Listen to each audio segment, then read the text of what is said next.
Welcome to the Scottish Watches podcast. I'm Ricky, and we have got Dave with us today co-hosting. Because Rick's trying to work his way back into the fold by inviting us down to his farm, showing us his tractors, offering us a shot to race in the fields. For anyone that doesn't know and hasn't been caught up with the podcast and the videos and things like that, a couple of weeks back we did our first face reveal video, only face reveal video because there's only one of us that's been hiding for 2.5 years. So it was decided by Rick that he would show his face in public, and the video is online. It actually got good reviews. It was like 120 positive likes and only 1 or 2 dislikes, and that's good. That's better than Adrian's videos. So didn't get quite the same view count, obviously. But if you want to check that out, it's on our YouTube channel. But we got an invite down, and I'd never been to Rick's place before, and me and you went there. We didn't know what was going on. It was a bit Children of the Corn pulling in, but yes. We went on a tour, and there are lots of spaces for bodies to be buried. We even saw a pit. We saw a pre-dug grave. Yeah, we did. Yeah, we saw that. So we had our wits about us. We told our next of kin where we were, and Find Our iPhones was activated. But it all worked out fine, and it was a good little day out. So what's been happening with you, Dave? What's been going on? Just enjoying the weather. Actually, finally, for once, we've got some sun, and we've got some actually glorious weather. So that's been fun. But other than that, work, usual nonsense. Bank holiday weekend out the back of it. So today is Tuesday, but feels like a Monday, which is somewhat depressing. But hey ho, Other than that, nope, all good. Just kind of really waiting to see 1st of June today. So as we record this, so let's see what Boris has got to say for himself in a few weeks as well. So hopefully we can maybe get back around to meeting more watch people in real life, which would be good fun. Boris has no jurisdiction over me. I got to wait for Nicola to decide if she's on her period or not. I was going to say Nicola's got to decide as well. Well, what she'll do, she'll listen to what Boris says and then kind of delay it by 3 weeks. 3 weeks? You're very optimistic this morning, aren't you? Did you enjoy the bank holiday? 3 weeks. What's Glasgow now? Glasgow's now, 3 or 4 weeks behind the rest of Scotland? It's usually about 20 years behind the rest of the country. That's Ayrshire, is it not? Oh, well, centuries. Wow. But no, this is a watch podcast, guys. So if you're tuning in for the first time, we do actually talk about watches, but it's a little bit like old Top Gear. We have a little bit of banter as well that goes along. And we have got a new limited edition piece coming out. Not right now.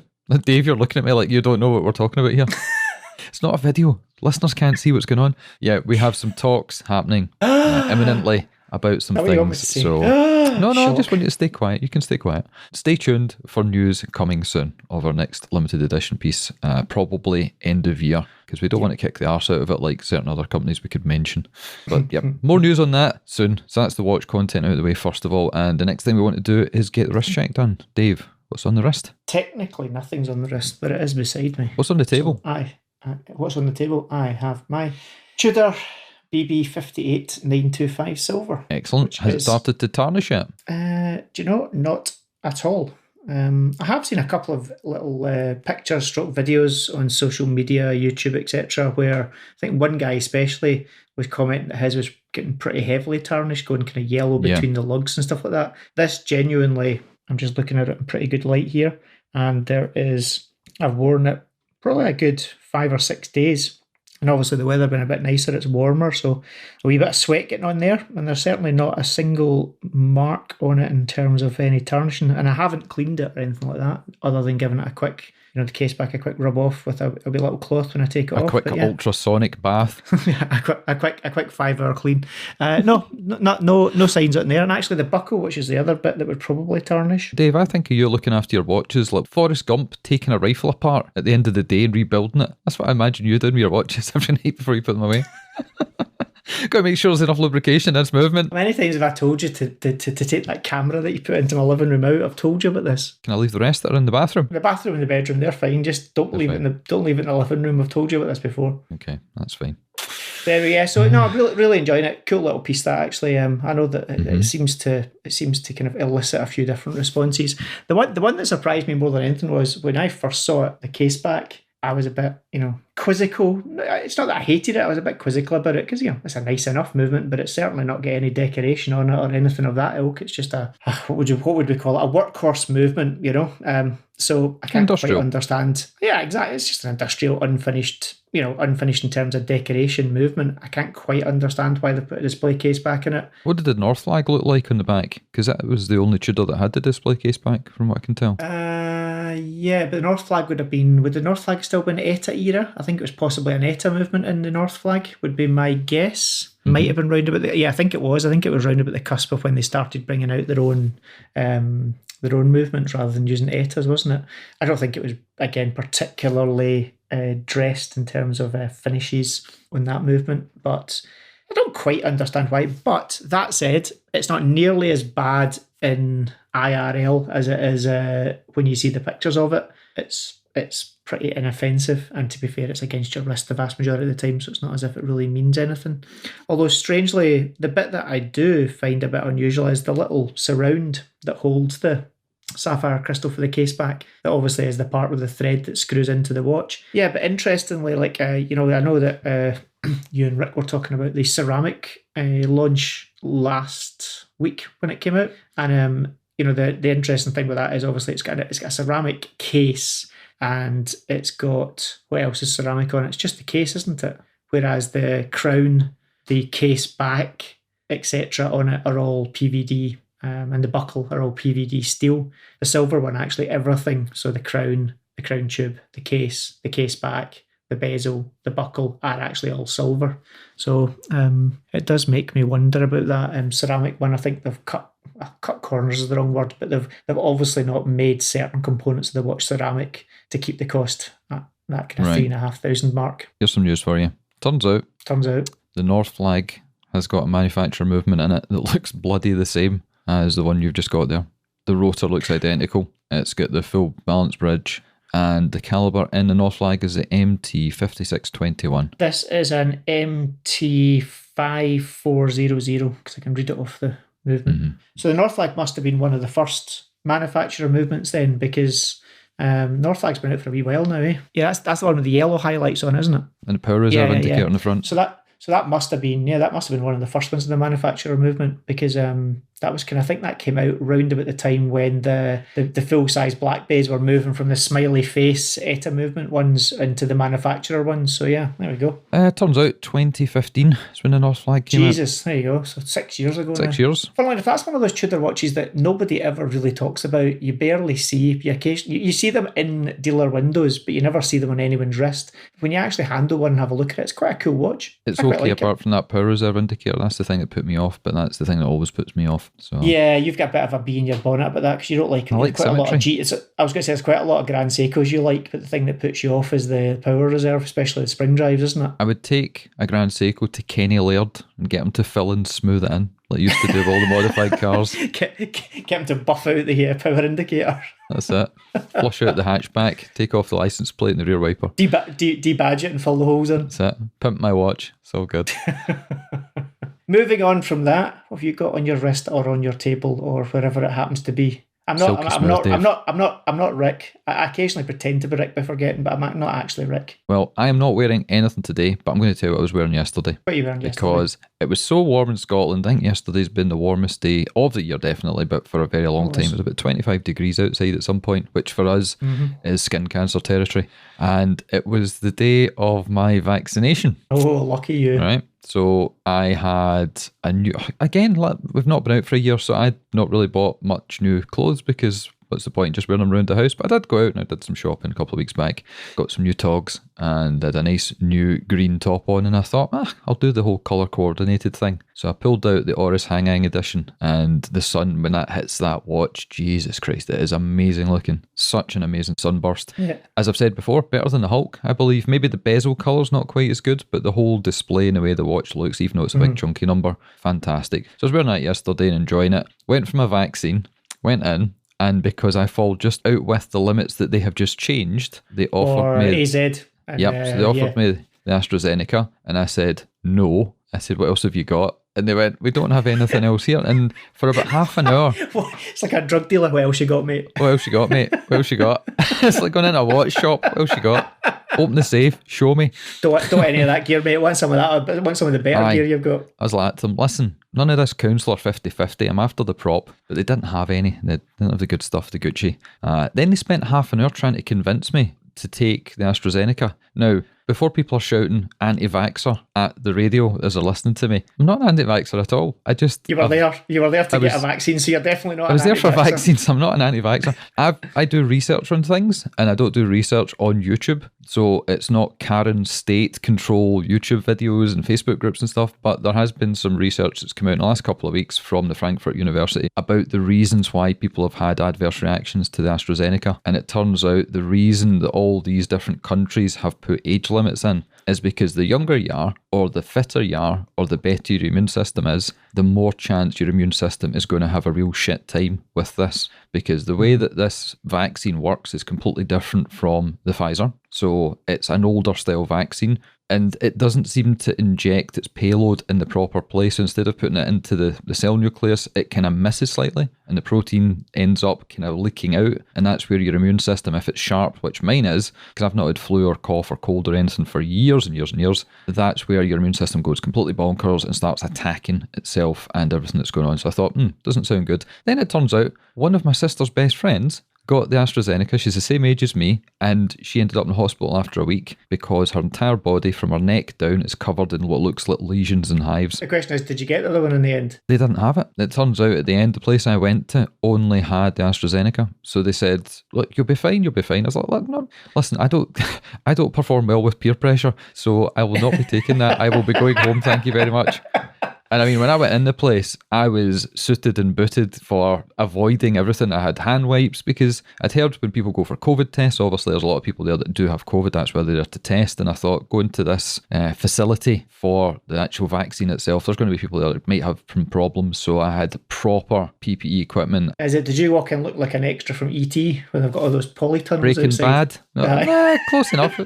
But I had Gordy Spacetime had given me like the really good, it wasn't the N95. It was the better mask. You know, everybody just wears a face covering and doesn't care. I was going in there like completely, I don't want to pick anything up because whichever vaccine you get, it doesn't protect you for a couple of weeks anyway. But no, they tried to convince me and I was like, no, I'm not doing it because I physically know somebody, and it's not the bullshit media stuff of XYZ have had a blood clot and have died. I don't care. Yeah, you can die. Okay, fine. But there's a whole load of people that have had adverse reactions, and I'd rather just not bother. So I'd left and they said, you know, if you feel better later on, just come back. No. But I went on to the website today, rebooked, so I am going to a place that should have both, and I will plead my case when I turn up. But I'll put some links in the show notes for anyone who wants to have a wee look at this, because I'm not an anti-vaxxer, I'm just informed. And I'll tell you something else that's quite interesting, and that is, in Italy, they will only administer the AstraZeneca vaccine to people over the age of 60. In France, they will only give it to people over the age of 55. In the UK, up until a couple of weeks ago, it was people aged 30 and above. Then the NHS and the government moved it from 30 to 40, and I'm just over that. Yeah. So, no. Do you know, I think it brings up an interesting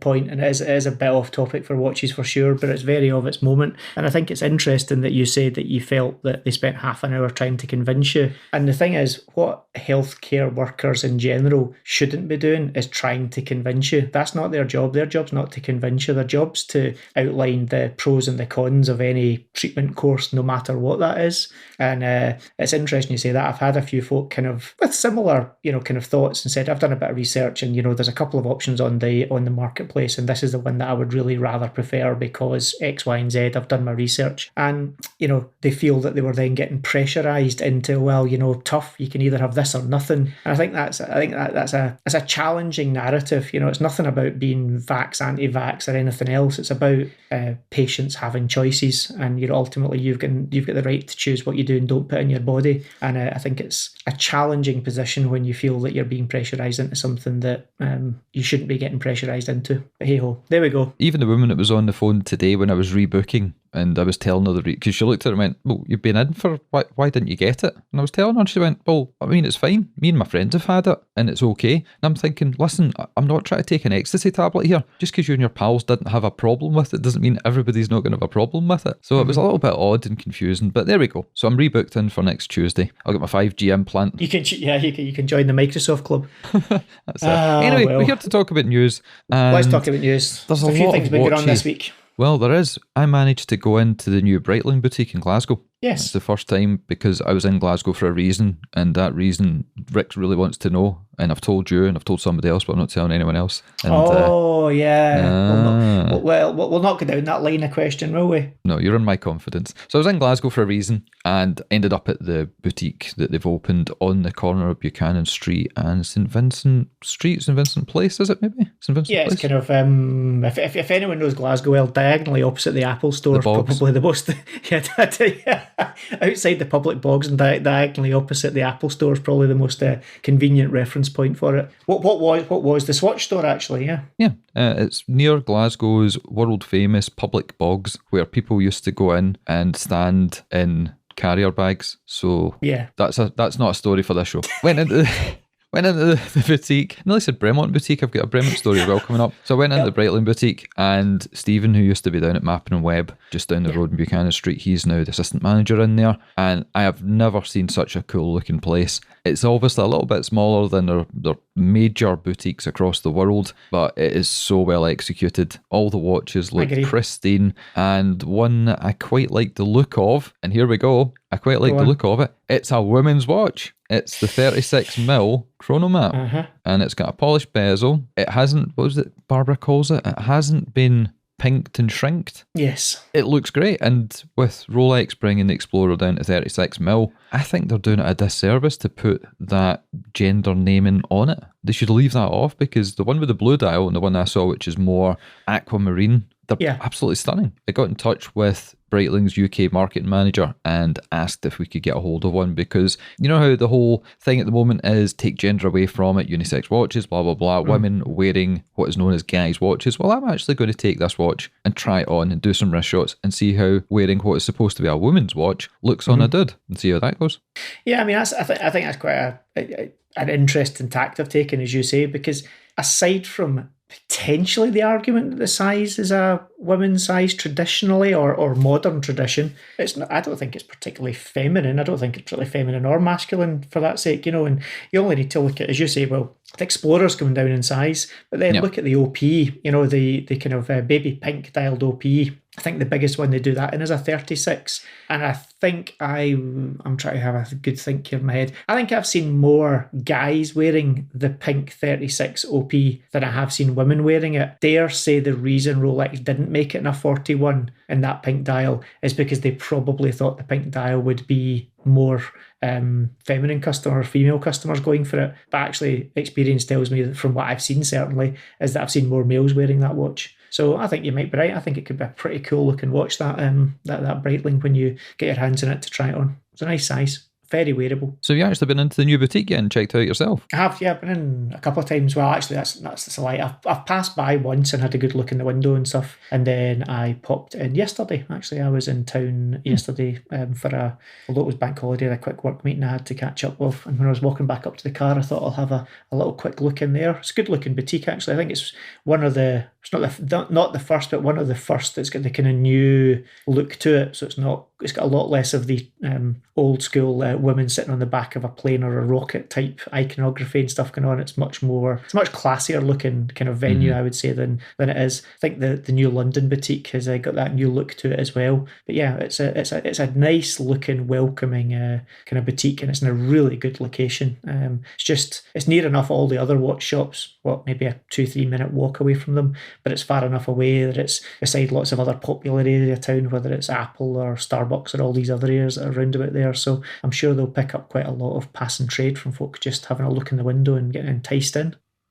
Can you hear that? Yeah, it sounds like a washing maching. Helicopter above my house. Is that what it was? Have they found you again? They're like, get that vaccine. There's that cunt that said no. What do you mean no? We spent half an hour. Listen, wee man, we had a chat with you and we fucking tell you. Oh, fuck. You sure you didn't get it? Because it's pretty hard to find you without that chip in. I'm pretty sure I put one of those Apple tag things up my anus. Like one of those pogs you used to get when you were a kid. Apple suppository. I thought it was a nicotine patch, for fuck's sake. Shame I can't leave this in the show. It's golden. So there we go. Breitling, good guys. If you're in Glasgow, check out the new place. I think there's a lot of cool things happening. Last year we had Christopher Bettany. I keep mentioning the guy because he's cool and he's done a lot of good things and he's helped out with various things over the past couple of years.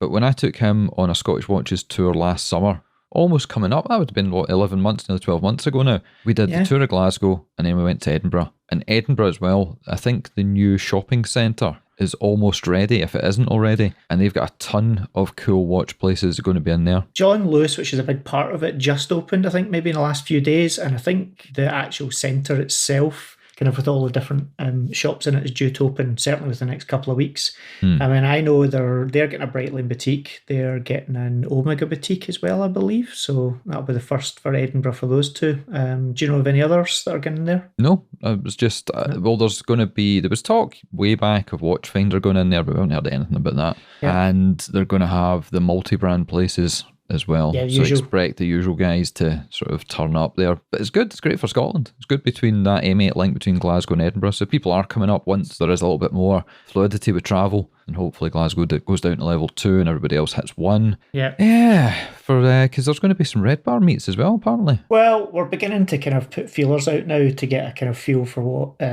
people's thoughts are more than anything. I mean, I don't think they want a Red Bar meet, Dave. That's what their thoughts are. We already know that the huge number of people do want it, but, just double checking that folk are kind of happy to meet up. Obviously with the threatened next big kind of stage in the UK being towards the end of June, 21st of June or whatever the date they're talking about is where they're talking about relaxing it. But then there's also a lot of talk of it might not get relaxed quite as quickly. The big challenge now is that, aside from Glasgow, most places are open and, you can go inside venues and you can drink inside venues. I've talked to a couple of venues that we've used in the past, and whilst they kind of are keen to take people's money, they're less keen to let in a group of people right at this point in time, because they're still kind of being a bit step carefully, because the last thing they want is to be shut down and told that they can't operate for a couple of weeks because of an outbreak or something, or some such kind of incident. So my gut would be July time onwards. So I think if June goes to plan in the UK in terms of it easing up,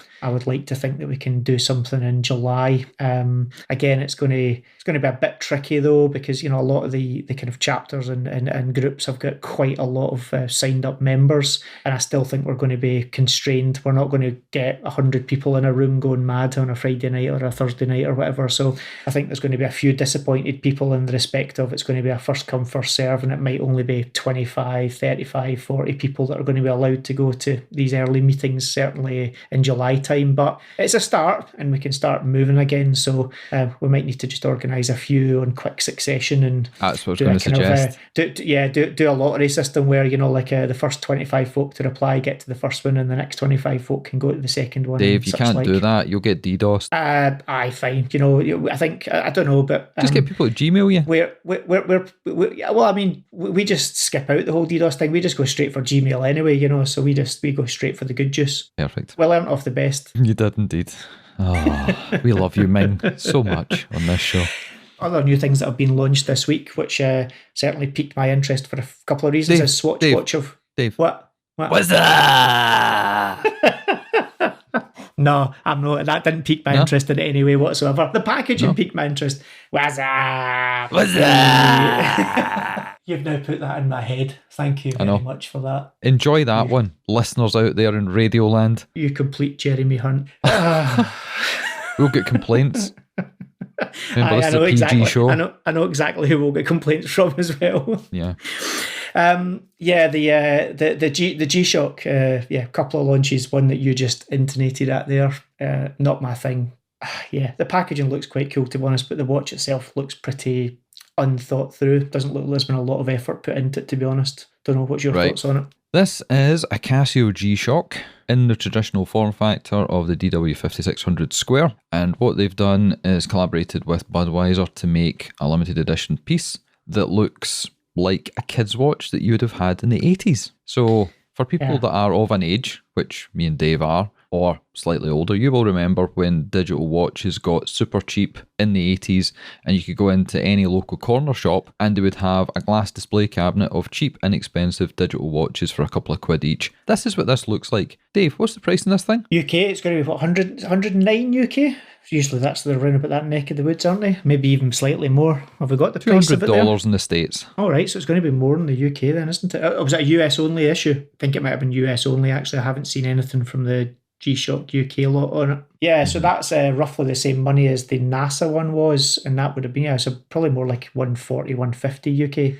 It's not a great looking piece. And it's funny because it's just, I don't know what it is about it. I don't know whether it's that red stripe in it or whatever, that's kind of on the watch. It's just, I don't quite know what it is about it that just doesn't look right. It looks tacky. Yeah. It's very difficult to do white properly. That's why white ceramic watches tend to look shit as well. Doesn't hit the mark, considering G-Shock do quite a few collabs and so many of them are so good and really do hit the mark. That one for me just doesn't. It's just not one that hits the mark, unfortunately. Do you know anything about Harrison Ford doing a collab with Bremont? Because he turned up at their new HQ last week and there was photos all over Instagram.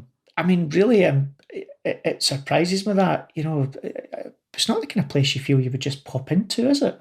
Not unless there was a reason for being there, like pound notes. like an invite and a card and you couldn't quite get it in the envelope because you were trying to stuff that number of 20s into it. What I found most amusing, right, and we're not taking the piss too heartily here because, well done to Bremont for opening a new place, especially after what's happened. And it looks, yeah. It's stunning. It's really good. We've obviously taken the piss because we take a piss out of everything, but, good guys, well done. Hopefully we'll get down there. Hopefully we'll join the Alliance soon and all the rest of it. But when he popped up in the photographs, and I think it was Giles English that was posted first. I don't even know if it was on the official Bremont page, but the comments that came in were basically like, oh, he's good at crashing planes and things as well. Do brand ambassador.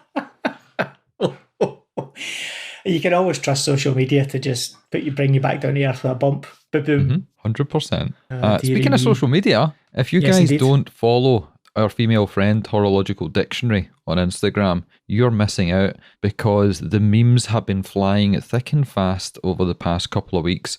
Hodinkee have taken a lot of heat. There are many, many different posts, stories and all the rest of it that you can look at and refresh your memory on where Hodinkee get absolutely slaughtered for the way that they're writing their articles. Have you seen these? Mm-hmm. I have. I mean, wow. Over the last couple of weeks, she has been absolutely on fire. Whether it was the whole Ming thing, which I was crying with laughter with the Ming ones that she put up. And then, as you say, Hodinkee have been getting it pretty tight, especially some of the ones about the Seiko, was it Seiko launches and the kind of adventure. The word replacement game was just absolutely genius. She's been doing more of the Sell Me the Pen ones, which just are absolutely brilliant as well, especially the Patek one. Can't remember that. I remember the Grand Seiko one was good and there was a few other ones. Yeah, that's right. You say the Grand Seiko one, that was good. Yeah. You need to go into Horological Dictionary's Instagram account and get following and watch the stories. The stories are well worth it. Well, we talked about one G-Shock that we're not so happy with, but there is another G-Shock, and you can tell me if you're happy or not about this one. And this is what's it called here? The Blue Phoenix. Yeah, the Blue Phoenix piece. So it's an MTG, so it's one of their kind of more premium pieces. So it's one of the pieces that I think in the UK, it's in the kind of £800-900 neck of the woods, just over $1,000 US. What's the difference between MTG and MRG? The difference, so MTG sits below MRG. So MRG are the ones that are the kind of range toppers. Typically, they're the ones that have got the kind of hand finishing on the cases and the kind of real premium quality materials in terms of case materials. They've got some of those kind of more traditional finishing techniques that are used in Japan for metalworking, etc. And the MTG ones are typically metal based pieces. Sometimes using more of the kind of carbon core technology, and they're kind of a halfway house. Am I hearing a tinkling noise in the background? What's that? Dog's just come in. It's a dog's chain. Fucking hell. Right, he's come back in now. Let me get rid of him. Right, I'm back now. Well, if you're saying that this one here isn't the top end, the price in this is $1,100. Yeah, I mean, it's not the top end of the range though, because remember, most of the MRG stuff, certainly in the UK, is typically just shy of 2,000 up the way from there. So it ranges from about 2,000 through to about 6,000 UK. They typically are done in extremely small quantities, so maybe 20 pieces, 50 pieces, and are typically finished in some fashion with a lot of hand-done traditional Japanese kind of finishing techniques. So they are the very top line units that kind of G-Shock produce. The MTG stuff typically runs from about, I think, 500-600 through to about the kind of £1,500 mark in the UK. So it's the ones that typically use metals, whether it's stainless steel, whether it's titanium, etc. Quite often have either a metal bracelet or a kind of really high quality urethane bracelet or a strap with kind of nice quality metal finishing hardware on it, and quite often use unusual finishing techniques. So whilst they're not these kind of hand finish techniques that you'll get in the MRGs, what you get is you get IP coated finishing, so you maybe get some kind of interesting colour, or in this case you've got this kind of, I think they call it's like a rainbow ion IP type iridescent finish on it. So they have a titanium exhaust tip.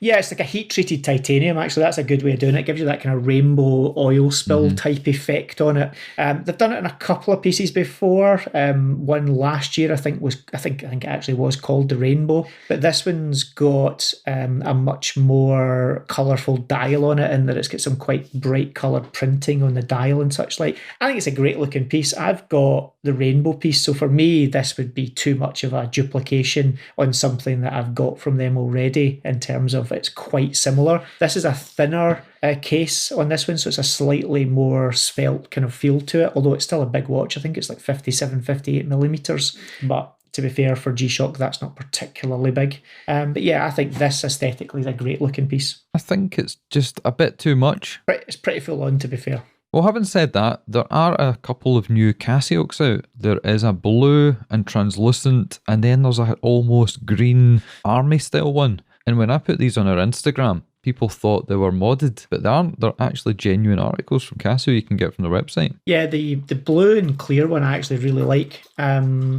A few folk have commented that they're not super keen because, as you said, they kind of got the feel that they had that vibe of being modded on them. But I think the blue one will look really good when you see it in real life. I think I'll probably pick one of those ones up because I actually do like that one. The green one I wasn't so keen on, but again, these are, I think there's a set of 3, and I'm trying to remember. So there's a third colour as well, and for the life of me, it's escaping me what that third colour is. But there was the blue one, there was the kind of khaki one, and I'm sure there was a third colour they brought out, which all had that kind of similar two-tone effect to them as well. But it just shows you how popular that whole Octagon series, Casio has got, because there is a lot of options out there now. Yeah, it's an arms race between Casio with the Casioke and Timex with the Q, to see how many different colour variations they can all pop out and rip the whole out of people with. So looking forward to seeing what else they come out with next. I'm trying to think if there's any more Casio news. Probably not. Nothing that I can think of, actually. Just those two are the main ones this week. But I was listening to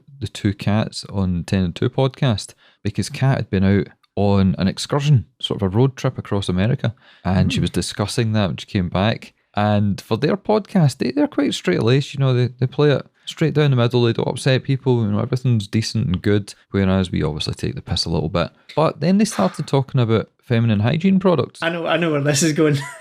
The Shiwi. The Shiwi, yeah. Which, for all intents and purposes, is a little spout that you put in your nether regions so you can pee standing up, and they thought this was the greatest thing in the world. I mean, I've been doing that for years. That's male privilege for you, we were born that way. I suppose it is. But she was talking about that and a few other things, and going for the toilet. And I was just thinking of the whole phrasing of, well, there's a bear shit in the woods, and now is it? Does a cat pee in the forest? If you decide to leave that in, which you will, I can just imagine the response around a week from now.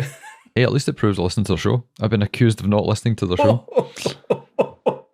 Yeah. You don't want to be doing that. So, great episode. It was a buddy episode. It wasn't lots and lots of watch stuff. It was because they do the adventure and the exploring and the photography side. We're definitely more movies, tech, cars, cameras, and watches. So if you don't listen to 10 and 2, then you definitely should. Give it a listen. Yeah, absolutely give it a listen. They're like what would you call them? You're trying to think of an analogy here. Something that won't get me problems in WhatsApp. Never mind, we'll leave that part out. That's fine. Yeah, that bit should definitely now be left in. That's coming out. That's coming right out. Other news to report on, I was speaking to Richard from Studio Underdog. He's the guy that created that limited edition piece that was on Kickstarter with the melon dial, the watermelon dial. And because there's been such a good response to that, he is working on more unique styled watch designs. And I have been sworn to secrecy, but he is going to be doing some things later on in the year. This isn't a one-hit wonder. He has got a plan, and he's shared some of those with us, and they are really nice. So keep an eye. If you don't already follow him on social media, you probably want to, especially if you like the watermelon. That obviously was a limited run. I think it was 250 on Kickstarter, but he's probably going to do more when they come out. He's definitely got an eye for the aesthetic. The watch is a lovely little piece. It's nothing super high horology by any stretch, but it's a lovely wee piece. But he's definitely got an eye for the aesthetic because the kind of look and feel of those watches just looks really good. And that watermelon one, again, it's another watch that kind of definitely appeals to my sensibilities. It's just a nice bright summer watch. That more news is that myself and Rick have been invited on to Ariel Adams' podcast. So that is, what's he called it? Because he used to have Spending Time. I think it's called Superlative now. Maybe something like that. So that's coming out in the next couple of weeks. We're recording shortly. We did a mini-series with Ariel on a blog to watch last year that went down an absolute storm. And he was one of the first big names that we got involved in our show right back at the beginning in 2019. So he's asked us to come on. Don't know why he's asked Rick to come on. It's not as if Rick actually does anything. Well, yeah. I mean, what was Rick going to talk about? Tractors? Digging graves with his tractors. I'm just getting flashbacks to down at the farm and that tour of how much random farm equipment he's got. Yeah, he's definitely a hoarder, isn't he? You just know he's a hoarder. If you've been on our Instagram, you'll have seen a couple of posts this week with some new releases. And there was one that had a watch in front of a turntable. And this was one to weed out the guys that are DJs and the guys that aren't. Because as soon as we posted this up, as many comments jumped in and said, hey, that's a cool watch, that's decent. Quite a few people jumped in and went, that should have been taken in front of a 10X SL1210 Mark II instead of this pishy little belt drive thing. And this is from Meistersinger, who are celebrating 20 years of watchmaking with a watch that's called the Perigraph Mellow Yellow. And these are the guys that are known for creating watches with one hand and one hand only. Have you had a wee look at this one? I have not, actually. That was managed to skiff past me. I'll take the lead then. So it's got, I would say it's a dark blue dial, but on the outer chapter ring, it is yellow. So nice contrast in colours. There's a central ring as you move towards the centre pinion. And then obviously it's got the wordage Meistersinger at the top. Colour palette, and that's actually really good. The yellow and the blue really work well together. Not super sure about the all yellow strap, but that's easy changed. But that with a kind of more subtle strap on it, the yellow would really pop out pretty. I think almost the yellow on the dial, you're distracted by the fact the strap's so bright as well. But I think that with a kind of darker strap, the yellow on the dial would absolutely pop out really well. It's a cool looking piece, that.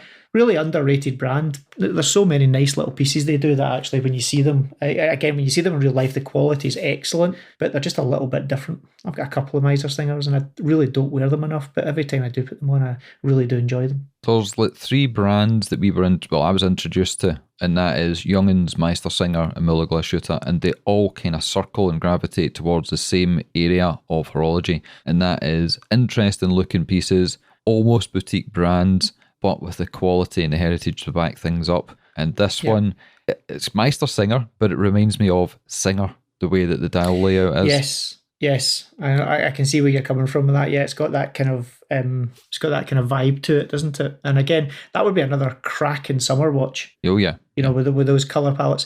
And again, price point wise with these brands that you just mentioned as well, a lot of folk think, oh, I've got kind of 1,000 through 2,500 to spend on a watch, whatever, what is there out there? And of course, so many folk are straight on the Tag Heuer or Tudor or Oris, and many of these brands that come to the tip of your tongue straight away. But those three brands you mentioned also produce some really cool, great quality watches in those price points as well that just get missed a lot of the time, but it's definitely worth having a look over them because whether it's the kind of Max Bill kind of aesthetic in some of them through to these kind of perigraphs and these single hand and a few jumping hours in there as well. There's some great stuff. Yeah, there's been we've had a whole load in over the last couple of months because we've now got Monica from the Blue Company shipping stuff as soon as it's released. We get the press pieces before everybody else. But no, this one here, really like the look of it. I'll see if I can get a hold of it because this looks like something an officer stationed at a dry, dusty base might reach for.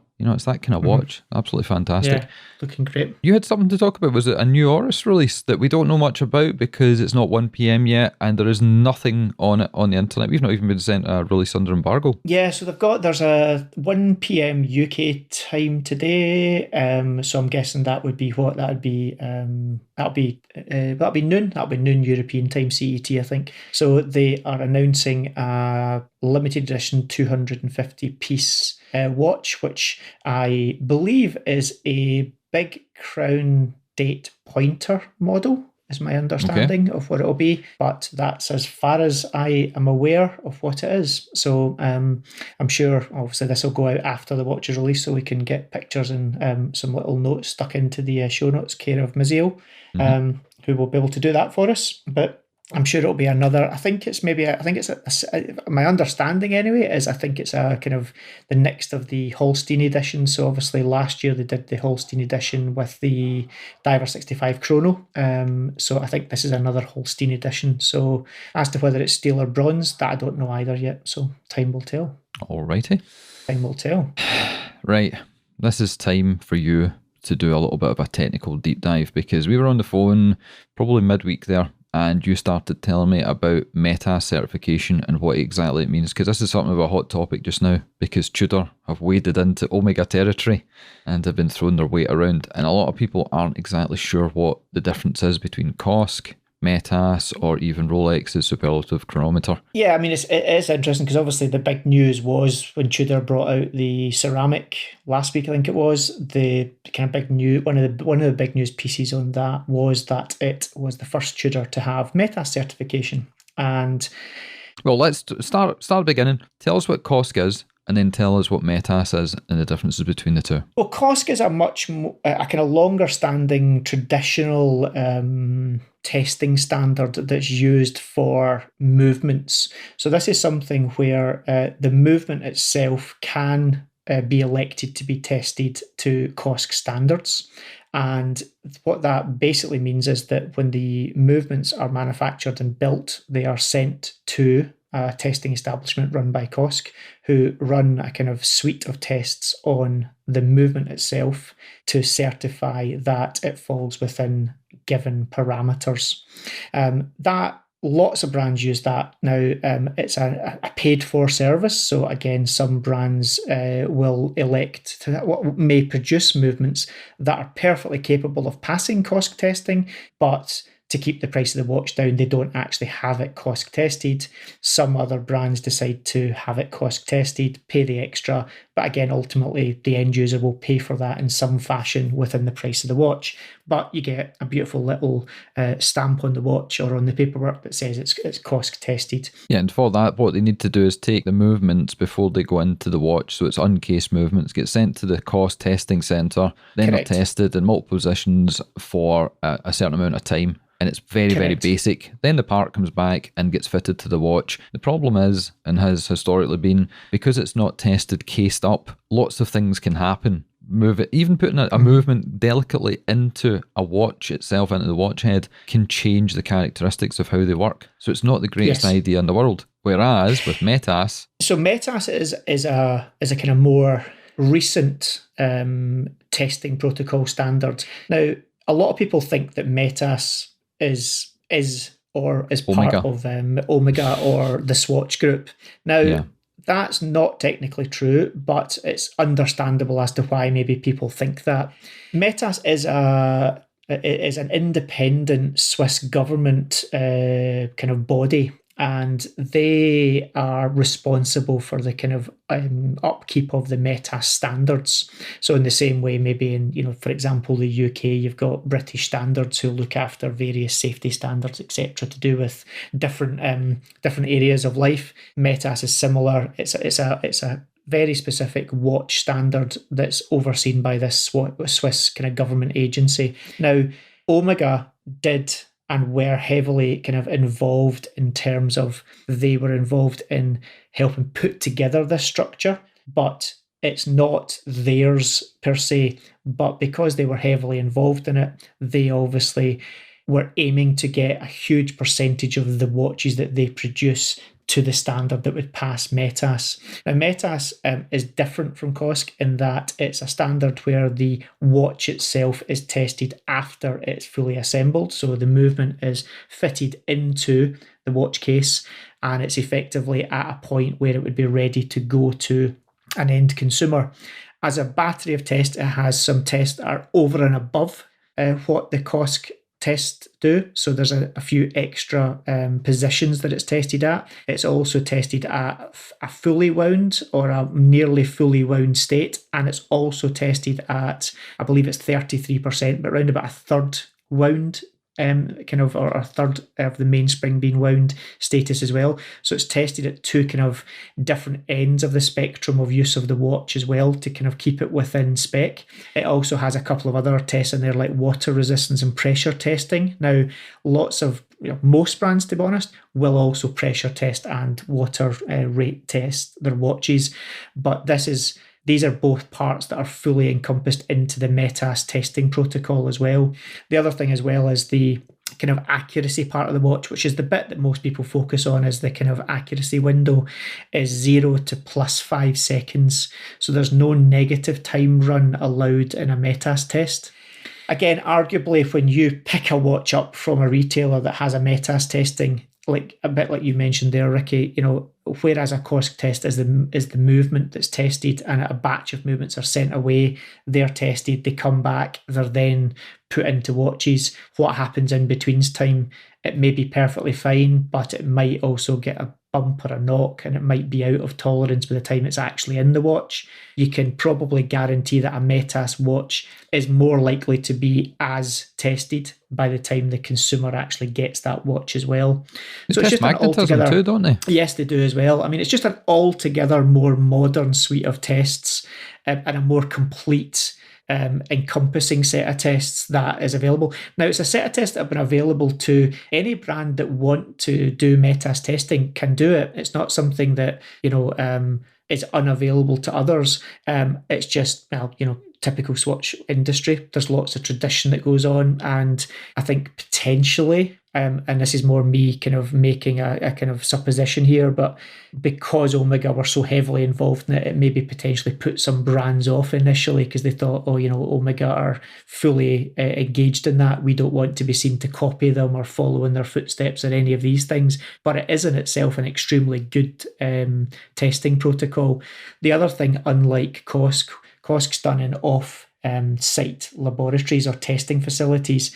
With METAS, the METAS machinery can be purchased and can be installed in the factory or in the manufacturing process line. So again, from a point of view of kind of flow of manufacturing, it can be more integrated into modern manufacturing techniques. So I personally think the fact that Tudor have used it is a great thing. I think it's good for Tudor. It gives Tudor now a watch. You could potentially argue that Tudor now have a watch on retail sale that's tested and passing a higher testing protocol standard than anything that their big brother produces.